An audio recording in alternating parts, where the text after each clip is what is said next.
चूरू पीयूष शर्मा। राजस्थान के समीपवर्ती राज्यों से शादी कराई महिलाओं को सरकारी नौकरी में कैटेगरी के अनुसार आरक्षण का लाभ नहीं मिल पा रहा है। इनमें सर्वाधिक वे जिले प्रभावित हैं जो राज्य के सीमावर्ती क्षेत्र पर है। अन्य राज्यों में जन्म के आरोप में प्रदेश में विवाहित महिलाओं को सरकारी नौकरी में कैटेगरी अनुसार आरक्षण का लाभ नहीं दिया जा रहा है। समीपवर्ती जिलों में इन महिलाओं की संख्या हजारों में है। प्रदेश सरकार अपना रही दोहरे मापदंड। इस मामले को लेकर प्रदेश सरकार दोहरे मापदंड अपना रही है, जिसमें आर्थिक पिछड़े वर्ग की प्रवासी महिलाओं को आरक्षण का लाभ दिया जा रहा है, तो वहीं दूसरी तरफ ओबीसी वर्ग की प्रवासी महिलाओं नौकरी से निकाला जा रहा है। वहीं राजस्थान राज्य में विवाह के बाद राज्य सरकार इन महिलाओं को यहां का स्थायी मूल निवास, जाति प्रमाण पत्र, राशन कार्ड सहित सभी आवश्यक डॉक्यूमेंट्स जारी कर चुकी है, लेकिन इन डॉक्यूमेंट्स के आधार पर सुविधा देने से मना किया जा रहा है। वहीं कानूनी तौर पर विवाहित महिला अपने पति के निवास स्थान से ही सभी संवैधानिक अधिकार प्राप्त करने की हकदार मानी गई है। राजस्थान की महिलाओं के विवाहितों के आरक्षण के मामले की बात आप कह रहे हैं, इसमें मुझे गहराई से देखना पड़ेगा। पर संवैधानिक आधार पर जो महिला शादी करके आती है उनको भी तो अपना हक होता ही है हर चीज का, सक्सेशन का यानी वारसाई का, और वैसे ही आरक्षण का ही भी यही मेरी समझ है। इसको देखिए, मूल प्रश्न ये है कि ये समस्या क्या है और कितनी गंभीर है।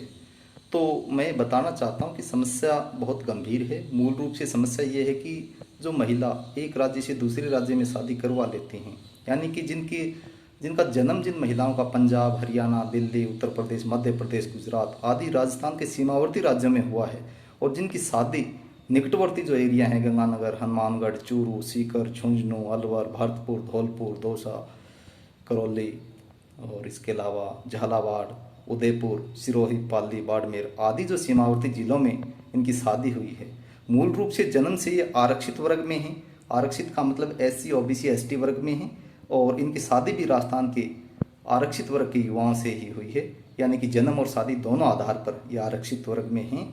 लेकिन इन महिलाओं के साथ पिछले 2 साल से ये भेदभाव हो रहा है कि इनको सरकारी नौकरी में आरक्षित वर्ग का जो लाभ मिलना चाहिए वो नहीं मिल रहा है, और केवल इस आरोप में कि इनका जन्म अन्य राज्यों में हुआ है।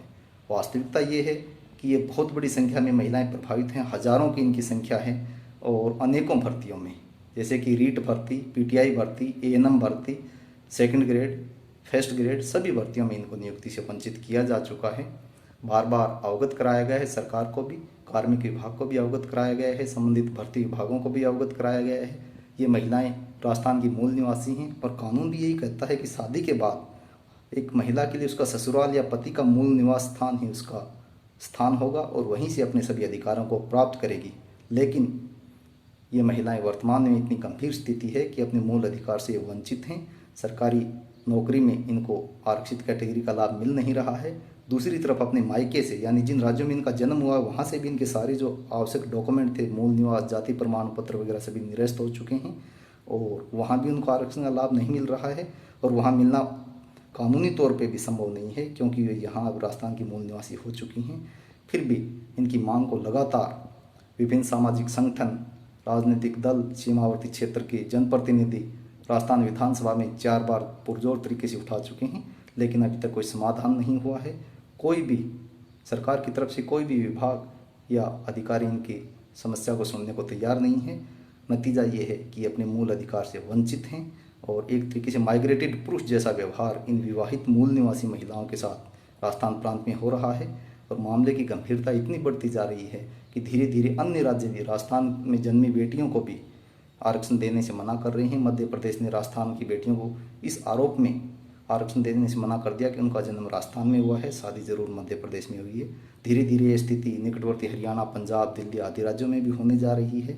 एक तरीके से विवाहित आरक्षित वर्ग की महिलाओं के साथ ये गंभीर धोखा या अपराध हो रहा है, और उनको कानूनी अधिकार से वंचित किया जा रहा है। दूसरी तरफ 10 फरवरी 2020 को राजस्थान सरकार के कार्मिक विभाग ने ईडब्ल्यूएस आर्थिक पिछड़े वर्ग की महिलाओं को विशेष सर्कुलर जारी करके, जिनका जन्म अन्य राज्य में हुआ है लेकिन शादी ईडब्ल्यूएस श्रेणी के राजस्थान के पुरुषों से हुई है, उनको आरक्षण का लाभ और वहाँ उनका सर्टिफिकेट जारी करने का स्पेशल आदेश जारी कर दिया है। दूसरी तरफ ये आरक्षित एससी, ओबीसी, एसटी वर्ग की महिलाएं अपने अधिकार के लिए दर दर ठोकरें खाने को मजबूर हैं। तो हमारी यही प्रार्थना है संबंधित उच्च अधिकारियों से, विभाग से, सरकार से और मीडिया के मार्फत भी हम ये मांग करते हैं कि इनकी समस्या का यथाशीघ्र समाधान निकाला जाए और हजारों महिलाओं को उनका जो कानूनी हक है वो प्रदान किया जाए।